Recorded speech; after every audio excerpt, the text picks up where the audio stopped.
Good evening বন্ধুরা, আশা করছি আপনারা সবাই ভালো আছেন। আমরাও ভালো আছি। আজকে আরও ভালো থাকার কারণ একটু ঘুরতে বেরোবো অনেক দিন পর। কদিন ধরেই তো প্ল্যানটা চলছে, কিন্তু বেরোনো হচ্ছে না, কারণ বাইরে এত বৃষ্টি আমরা সবাই জানি। এখন বেরোনো সম্ভব না, বাচ্চা ছোট, একটা ঠান্ডা লাগার সম্ভাবনা থাকে, তাই সেরকমভাবে বেরিয়ে উঠতে পারছিলাম না। আজকে ফাইনালি প্ল্যান হয়েছে যে না, একটু বেরোবো। হাতে সেরকম বেশি একটা সময় নেই, আধা ঘন্টার মধ্যে ফিরতে হবে। তো তাও বেরোলে একটু সাজুগুজু করতেই হয়, তাই একটু সাজুগুজু করে নিচ্ছিলাম। এদিকে তো মেয়ের পাপাও রেডি, মেয়েও রেডি, আর সবাইকে রেডি করে উঠতে উঠতে আমারই রেডি হওয়াটা শেষে দেরি হয়ে যায়। যাক, শেষমেশ রেডি হয়ে গেছি, এবারে বেরিয়ে পড়ার পালা। এবার বেরিয়ে পড়বো।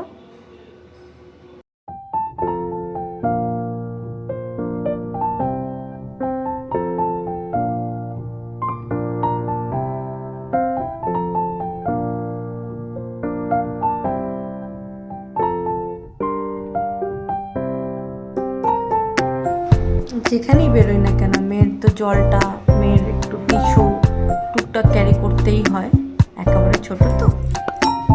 চলুন বেরিয়ে পড়া যাক।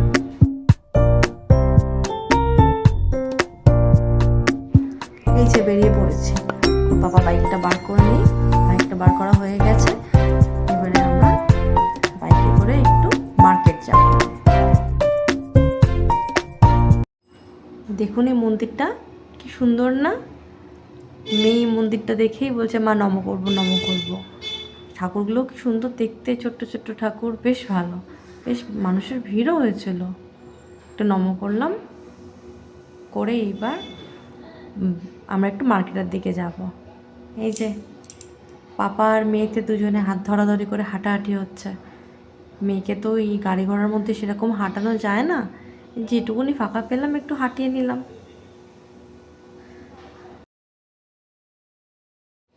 বাড়ি ফিরে গেছি, আর মাথার উপরে কাজের প্রেশার।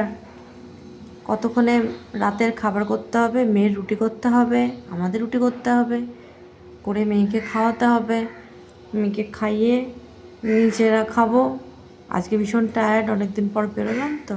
আর এদিকে দেখুন বাবুর সারাক্ষণ দুষ্টুমি চলছে, মায়ের জামার দিকে সবসময় নজর। আজকে রাতের খাবারে সেরকম কিছু একটা করিনি, একটা চটজলদি হওয়া একটা রান্না করে নিলাম ডিম দিয়ে। করে এবারে খেতে বসে পড়বো। আজ তাহলে আসি, টাটা, গুড নাইট।